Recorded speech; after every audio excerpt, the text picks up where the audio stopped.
أعوذ بالله من الشيطان الرجيم. بسم الله الرحمن الرحيم.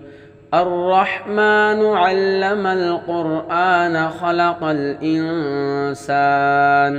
علمه البيان الشمس والقمر بحسبان والنجم والشجر يسجدان والسماء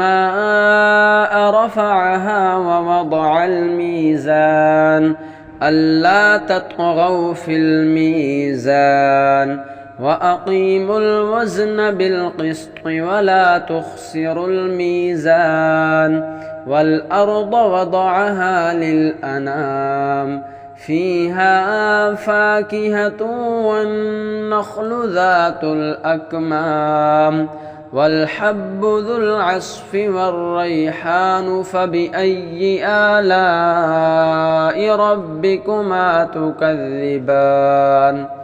خلق الإنسان من صلصال كالفخار وخلق الجان من مارج من نار فبأي آلاء ربكما تكذبان رب المشرقين ورب المغربين فبأي آلاء ربكما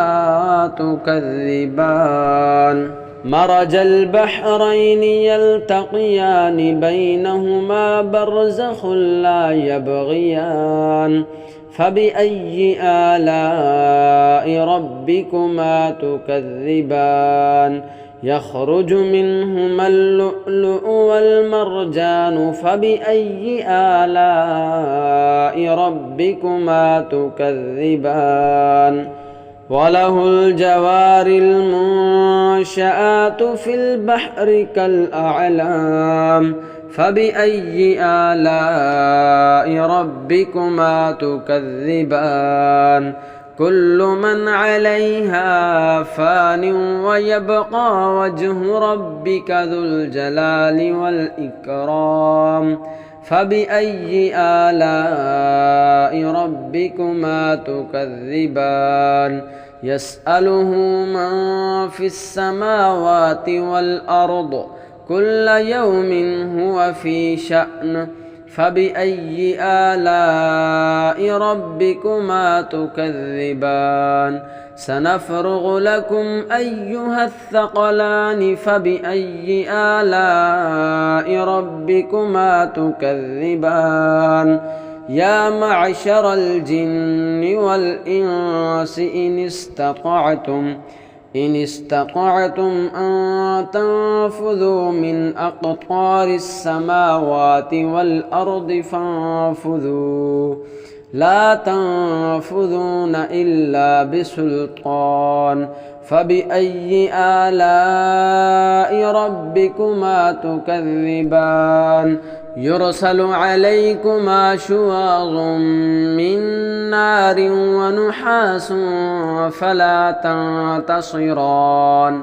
فبأي آلاء ربكما تكذبان فإذا انشقت السماء فكانت وردة كالدهان فبأي آلاء ربكما تكذبان فيومئذ لا يسأل عن ذنبه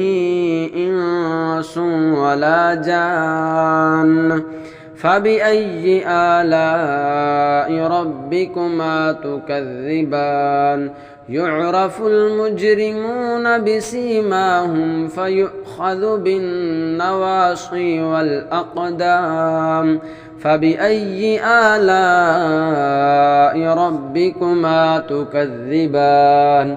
هذه جهنم التي يكذب بها المجرمون يطوفون بينها وبين حميم آن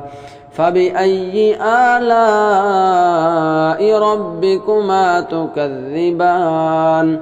ولمن خاف مقام ربه جنتان فبأي آلاء ربكما تكذبان ذواتا أفنان فبأي آلاء ربكما تكذبان فيهما عينان تجريان فبأي آلاء ربكما تكذبان فيهما من كل فاكهة زوجان فبأي آلاء ربكما تكذبان متكئين على فرش بطائنها من استبرق وجنى الجنتين دان فبأي آلاء ربكما تكذبان فيهن قاصرات الطرف لم يطمثهن إنس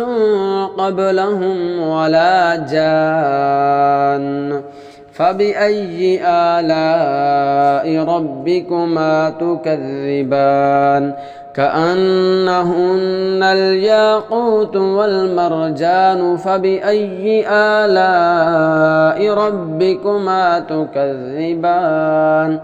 هل جزاء الإحسان إلا الإحسان فبأي آلاء ربكما تكذبان ومن